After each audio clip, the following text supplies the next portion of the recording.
So for this Halloween, I wanted to make another cabinet, but this one is going to be more Halloween oriented. So what I have right now is a sketch. It's going to be a box with shelves. So that's how we're going to organize the shelves. I have pumpkins, 1, 2, 3.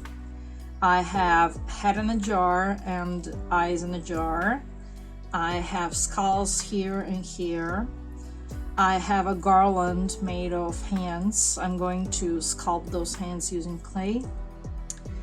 I have voodoo dolls, some herbs in jars, a mirror, an amulet, a glass bowl, some potions. Here's a goblet and some grimoire book, scrolls, a mask, more jars with herbs in them, Ouija board, and some kind of urn.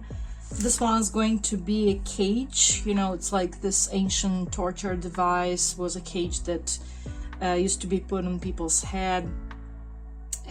These are just boxes. That one's going to be just maybe a little bit decorated wooden box, and this one's going to be a collar with a chain, or I'm going to put here just more scrolls and maybe another box, because I don't like to put small and detailed objects on the bottom shelves. So that's what I have right now. Of course, it's going to change. Maybe I'll have more ideas and I'll be, ooh, that's cool, I'm gonna put it here. But for a rough sketch for the beginning, it's pretty much enough. So we'll see how it turns out. So here is my box.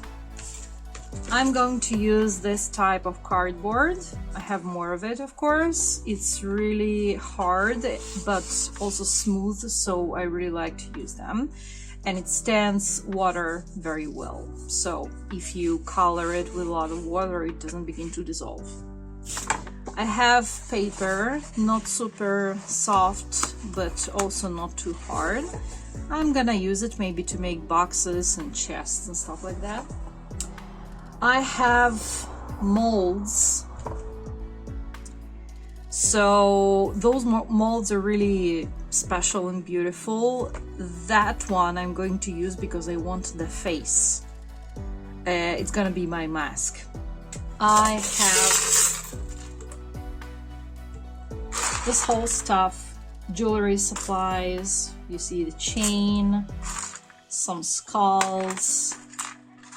I have this charm shaped like a dagger, which I'm going to use. Something that can be used to create an urn or a potion bottle. This is definitely going to be an urn. These are 2 probably. These are marker caps. That's the one. I'm going to get rid of that part and cut them and use them as jars, because I want to have my head in a jar.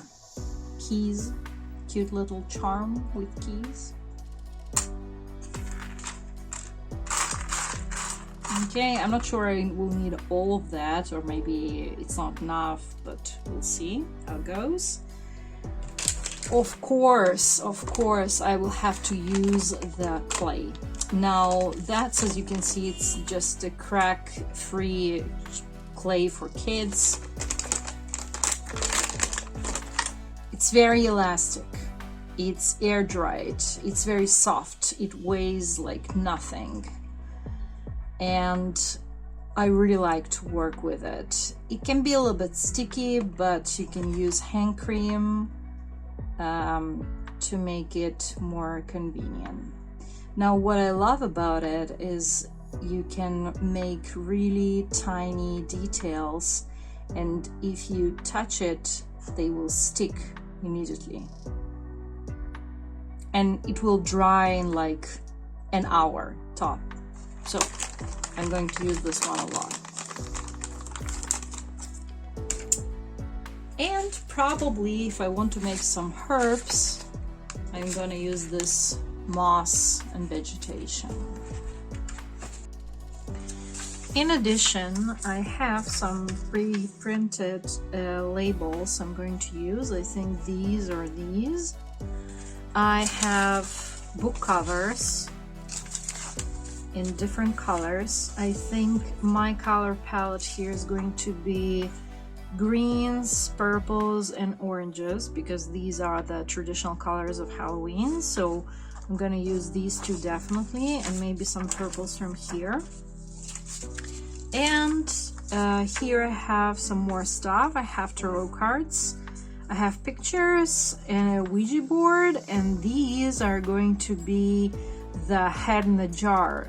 Okay, I'll show you how this effect works. So that's that. Okay, since my shelves are uneven and I need to carefully measure all of them, while measuring, I ignore the thickness of the cardboard itself, because as you can see, there's about like 2 millimeters each time. So in this row, I would have to take it into account. So I know it will complicate things. That's why I measure them without those thickness millimeters. And when I begin to assemble the shelves, I always cut off those small pieces. I think it's easier because it's easier to have something longer and make it shorter. But if you made it shorter than needed, it's trouble to make it longer, because you will have to cut out a new one and paint it again, and the color will be different. So it's better to make it a little bit longer from the beginning.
Okay, so now we're going to make the head in a jar.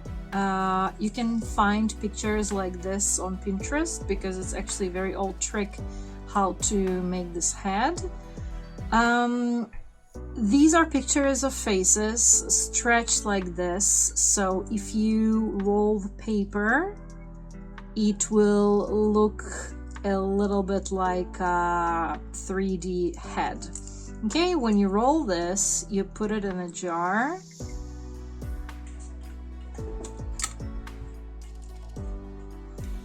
Then you might fill the jar with certain liquid. For example, I'm going to be using this liquid. It's a 3D liquid, but it's semi-transparent, and it has this yellowish color, so that's the one I'm going to fill in. You will see that the picture will be barely visible, and it will look like an actual head in a jar. So right now I'm going to cut all this jar up until here, put the picture inside, fill it with the substance, and we'll see how it goes.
So here is our final collection of objects that we're going to use in our cabinet. So I have a head cage with a chain and some candles.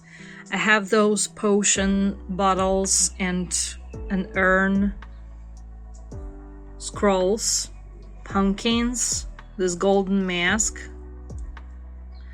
a goblet, a glass bowl, a mirror, cut off hands or skulls. These are some posters I'm going to put on the background in some cells. Here are the jars with all kinds of herbs and solutions with labels. Okay, this is our head in a jar. It looks really nice in comparison to what it actually is. We have eyeballs floating in some kind of solution. So here are some creepy photos we're going to put in the shelves, some books, tarot cards, a dagger on the cushion, mirror, two really nice chests. One has this really cute lock. A grimoire, two voodoo dolls, an amulet, Ouija board, a cute little teapot for poisons, of course, keychain, a sickle, and a bracelet.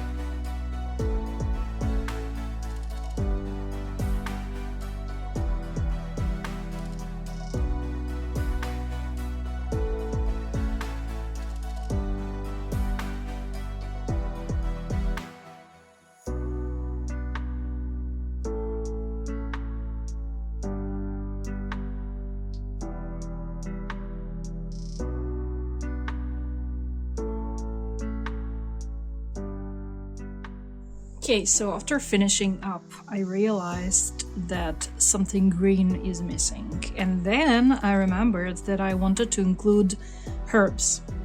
So that's what I'm going to put in right now. I have those tiny bits of herbs. They come like that or like that in those sets. I have yellow one as well, and here I have some leaves. So we are going to put a small piece right here next to the mask.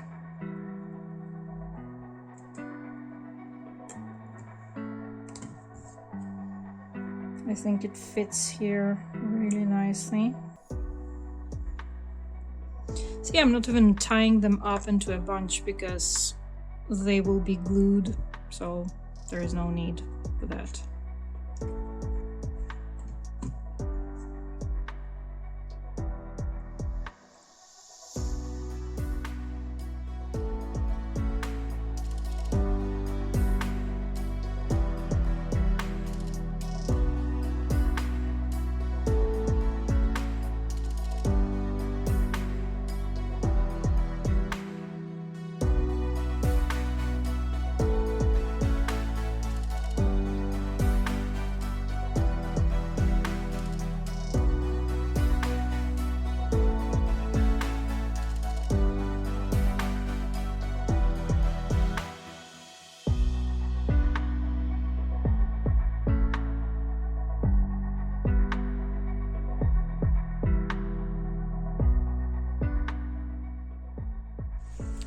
So that's all for now. I hope you liked it. Thanks for watching. Check out the description where I have all the links to my shops and printables and other social media. And I hope you'll have a great Halloween.